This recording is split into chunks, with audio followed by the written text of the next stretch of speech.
Hello students, welcome to Solve by Your Knowledge. இன்னைக்கு நம்ம பார்க்க போகிறது 10th standard mathsல exercise 1.5ல 8th sum. Consider the functions f of x, g of x and h of x as given below. Show that f dot g dot h is equal to f dot g dot h in each case. First நம்ம f dot g dot h அதாவது LHS மட்டும் கண்டுபிடிப்போம். Then RHS கண்டுபிடிச்சு ரெண்டும் ஈக்குவல்னு prove பண்ணிக்கலாம். So first எல்ஹெச்எஸில் இருக்கிற bracket மட்டும் கண்டுபிடிக்கலாம், அதாவது f dot g மட்டும்.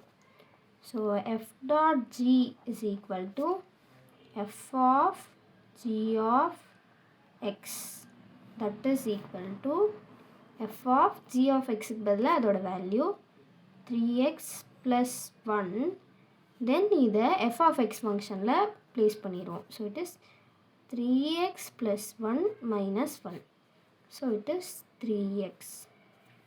Then நம்ம கண்டுபிடிக்க வேண்டியது f dot g dot h. f dot g dot h. அதாவது இதோட மீனிங் என்ன? f dot g then h of x. இந்த வேல்யூவில் h of x நம்ம கொண்டு வரணும். இது f of g of x. நம்ம f dot g of h of x கண்டுபிடிக்கணும். h of x value என்ன? x square. So it is f dot g of x square. அப்போ f dot gல xங்கிறதுக்கு பதிலாக x square substitute பண்ணுவோம்.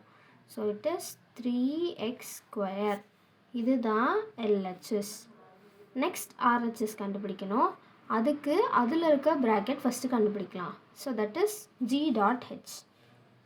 g dot h is equal to g of h of x. So that is g of h of x என்ன? x square. இதில் substitute பண்ணுறோம். So it is 3x square plus 1.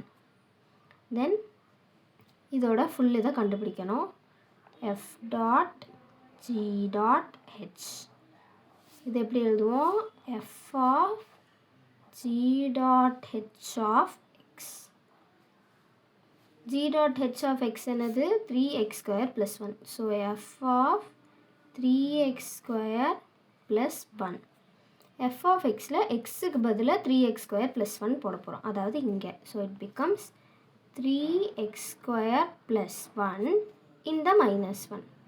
So it is 3x square. இதுதான் RHS. So எல்ஹெச்எஸும் ஆர்ஹெச்எஸும் ஈக்குவலாக இருக்குது. இதை வச்சு நம்ம என்ன எழுதிடலாம்? F dot G dot H is equal to F dot G dot H.